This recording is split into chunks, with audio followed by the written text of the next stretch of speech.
प्रेम से बोलिए शंकर भगवान की जय, माता गौरा पार्वती की जय, कार्तिकेय गणेश की जय। तो देखिए गुरु बहन, आप लोग के बीच बहुत सुंदर शिव चर्चा के कथा आप सबके सुना तनी। हमरे कथा के आप सब शुरू से लास्ट तक सुनो आ सुन के कमेंट बॉक्स में बताई कि हमार कथा सुन के आप सबन के कैसन लगल बाटे। तो कमेंट बॉक्स में आप सब गुरु बहन हर हर महादेव लिखो। देखी एगो शिष्या रहली, बेचारी नैहर में रहली तो बहुत कहल जला महादेव जी के बहुत पूजा करत रहली, शिव गुरु के अपने मन में बहुत बसौले रहली। नैहर में रहली बेचारी तो भगवान के तो बहुत भक्ति कैली, बहुत पूजा पाठ कैली। माँ दादा उनका लोग रहल जो नैहर में तो कहीं भी जात रहली तो उनकर माता पिता लोग बोलत लोग ना रहल कि ये बेटी तू कहाँ जात लू। लेकिन वो देखी जात रहली महादेव जी के मंदिर में जात रहली आ महादेव जी के पूजा करके आवत रहली आ सब केहू के घर में प्रसाद देत रहली आ सब केहू खात रहल आ सब केहू खा के आ महादेव जी के गोड़ धरत रहल, सबके गोड़ धरत रहल।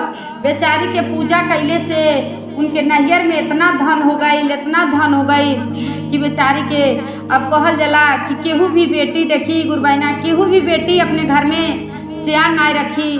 जब उम्र हो जाला तो केहू के माई दादा सोचे ने कि बेटी के विवाह शादी कर दल जा, अपने घरे चल जा।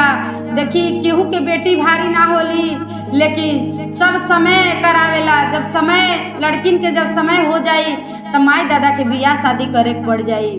देखी जब लड़की के इतर करत करत नैहर में रहली बेचारी तो बहुत शिष्या बहुत पूजा पाठ कैली। आ जब देखी माई दादा अब लोग सोचल लोग अब तो बेटी विवाह शादी करे लायक हो गई, सब भाई भी सोचने अब तो बहन शादी करे लायक हो गई वाली, अब शादी विवाह कर दल जा। अपन गाँव गड़ा के लोग कही लोग कि पूजा करतिया इतना आयती करतिया इतना कुल के धन दौलत हो गई वाले कि कर शादी विवाह ना करतना। बेचारा लोग सोच के अपने बहन के लोग शादी कर दे अपने बहन के। आ देखी जब ससुराल अच्छा खासा देख के तो शादी कई लोग बढ़िया घर दुआर देख के लोग शादी कई लोग। बेचारी जब ससुराल में गईली, जब ससुराल में गईली तो उनके घर में कौनो दिन देखी ऐसा ना बा कि कौनो दिन गुरु बहिना बरावल जात रहल, कौनो दिन ना बरावत रहने लोग, चाहे सास चाहे ससुर चाहे जेठान चाहे ननद केहू भी ना।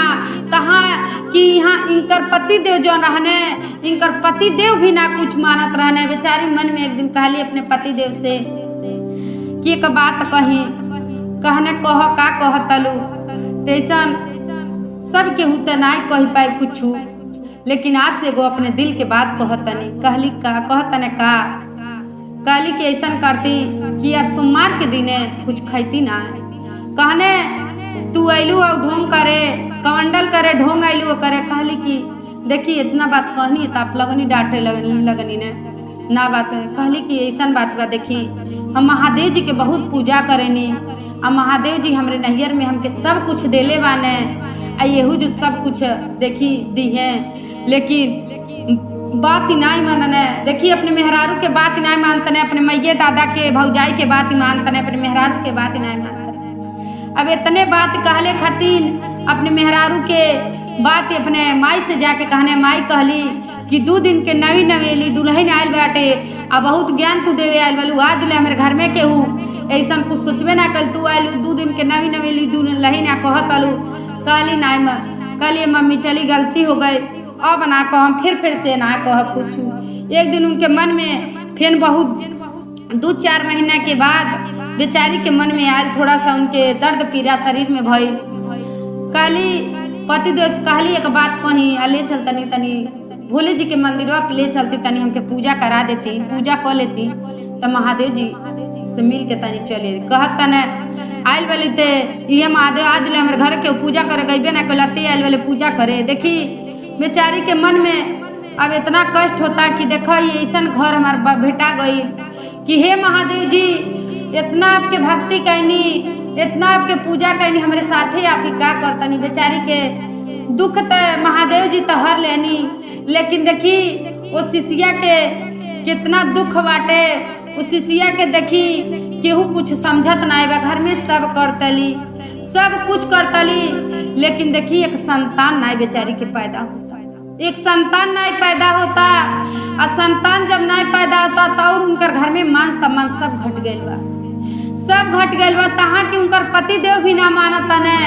उनकर माई कहतली कि ये बेटा तू दूसर बियाह कर ले, तो ये आयल भी बाझिन बाटे, नैयर के पता नहीं कैसन रहल या कि आयल भी तोहर किस्मत में ना है बेटा, ऐसे ना लिखल बाटे।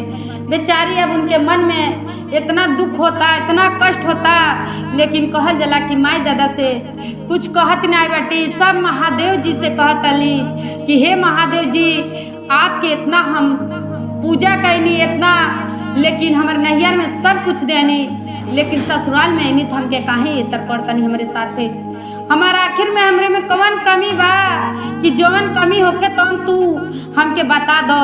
मनी मन कहतली बेचारी कहीं घर में से जा ना पावतली, जब कहीं जा ना पावतली कहीं से बाप आवे तो बाप अगर विदाई मांगे बेटी के तो बेटी के लोग विदा ना करे लोग। जब बेटी के विदा लोग ना करे, बेटी अपने मन से तो जइहे ना गोड़ निकाल के। बेचारी इतना उनके अंदर संस्कार रहल कि बेचारा देखली घर के बगले के एगो गुरबहिना रहली, वो हमेशा जात रहली शिव चर्चा में, जहाँ भी शिव चर्चा होके तहाँ वो शिव चर्चा में जात रहली। उनके कहल जाला जब घरवा में कुछ होई गुरबहिना तो घरवा में जरूर सुनाई, अगल के बगल के घर बार जरूर सुनाई। बेचारी उ जानली कि बेचारी के घरवा में के जौन छोटकी पतोहिया बाटे बहुत कष्ट काटतिया, आ काहे करे पे देखी सब केहू के दुख के समझे के चाही। बेचारी एक दिन छत्ते पे सांझी के चढ़ली, वैसे घूमे टहरे चढ़ली, आ वो वही बन पे देखी महादेव जी के लीला, वो छतवा पे गई रहली। आ जब छतवा पे गई रहली तो गुरबहिना अपने मन में कहली के दुल्हनिया एक बात कहली, बोले ना तो बोलती तो ना, लेकिन बोलली कहली कि का कहीं एक बात कहीं तो कहीं तो डराइत रह, हम ते कह तनी तू शिव गुरु के बड़ा पूजा उजा कर तो बड़ा नहीं। कहली कि तुरंत कहली का कि हम बहुत पूजा करते रहनी, बहुत तपस्या बहुत कुछ करते रहनी, लेकिन महादेव जी हमरे सब कुछ देले बन, लेकिन पता नहीं काहे ससुराल में नहीं हम कितना दुख मिलता। कहली कि मन चल तू शिव गुरु के दरबार में जाई, तू तनी अपन पूजा पाठ कर। तू कहली कि पतिदेव से कहता नहीं तली आए ना जाता नहीं, सास वाली तो वही तर वाली, ननद वाली तो वही तर वाली, जेठान वाली तो वही तर, तो हम कैसे का कही। कहली हम कुछ ना कहतनी, हम रोज गुरबहिना हम रोज दुल्हनिया रोज जानी चर्चा में, और रोज जानी चर्चा में के जौन प्रसाद ले आई, आ जौन प्रसाद ले आई वही में के दूध आना तू अपने पति देव के खियई हो। कहली कि कहाँ से हम पाई, ते गुरबहिना हम ले आई प्रसाद, जब हम जाई महादेव जी के से भेंट करे तो हम प्रसाद ले आई, आ उहे प्रसाद तोहर के हाथे से देवा तू अपने पति देव के खियई हो। कहली ठीक बा।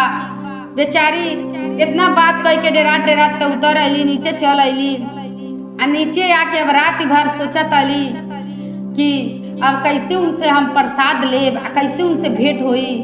कहली कि ठीक बा तू लोग अपने में अब बतिया, दूसरा दिन फिर वो छत्ते गईली।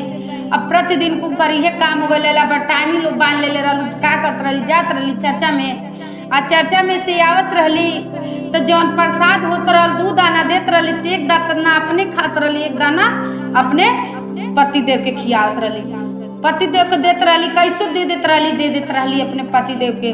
आ जब पति देव के ऐसे खियावत तब धीरे धीरे देखी महादेव जी के लीला गुरबहिना। अब पति देव इनकर बात ही माने लगने, आ जब पति देव इनकर बात ही माने लगने कहली, अब देखी महादेव जी कहली कि अब गुरबहिना बेटौली फिर कहली कि अब अपने पति देव के कह तू कि ले के चलती हमके मंदिर पे। कहली ठीक बा कहो, फिर कहो। कहली कि एक बात कही, कहने का कहो तलू, बहुत प्रेम से कहने का कहो तलू, तो अब तो इतना दिन के दिन हो गए, अब ले चलते तनी हमके पूजा करा देती, महादेव जी के लगे ले चलती। कहने ठीक बा चलो सफरो पर लिया चलतनी। देखी महादेव जी एक इतना सा एक दाना खियोले प्रसादी, और गुरबहिना देखी दुख ना देखले वाली, तो गुरबहिना ले आके दहले वाली। अब एक दाना खैले से प्रसादी उनकर देखी उनकर बुद्धि के। बेचारी गईली मंदिर पे पूजा क कैली, आ जब पूजा क कैली संगे में पति देव भी गईने। अब कहल जला सास ननद जेठान सब केहू देखता कि अब अभी पता ना घर ही में रहले का कह देहली। कि एकर तब एकर मर्दा तो एकर बतिया सब हमारे बेटा हुआ तो सब बतिया एकर माना था जौन कहते तो चीज। अब देखी बेटा कहीं चल जा, अब एके इनके कहे लोग का ते हमारे बेटा के का कैले है, कहे हमारे देवर के तू का कैलू अब कि हमारे देवर हमन की एक बात में कहे कि ए दीदी ए माँ अब कुछ ना हम कैले बाटी, अब अपने बेटा से जाके पूछ ले, कहे ये कि अपने बेटा से जाके पूछ ले।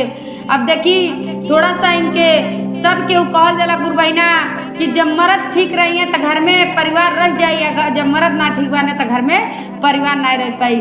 अब वो का कैली, अब अपने पति देव से ये कहली कि हमके हर सोमवार के लिया चली मंदिर पे। आज जब हर सोमवार के मंदिर पे जब जाए लगली, बाबा भोलेनाथ बहुत सुंदर के पुत्र पैदा देने, बहुत सुंदर के एक बालक उनके कोख से पैदा भइल। आ जब बालक पैदा भइल देखी अब जन जेठान रही देख के तब इतना उनके जलन होता कि कैसे एक कोख से संतान पैदा हो गई। हम तो सोचले रहनी कि जौन धन रही तो हमरे धन रही, कैसे उनकर धन हो जाई। अब देखी ओकरे उनके पे इतना ज्यादा अत्याचारी करे लगल, धान वाली जवन इतना ज्यादा अत्याचारी करे लगली। अब देखी जब बेटा कहल जला जब माने लगने, बेटा मेहरारू के माने लगने तो माई भी माने लगली, और ननद रहली ननद भी माने लगली, ननद भी माने लगली। लेकिन जेठान ना सोचली कि कैसे करे संतान पैदा हो गई, अब एक धन में बंटवारा हो जाई और तर हमरे भर बालक रहल तो हमारे भर होत न।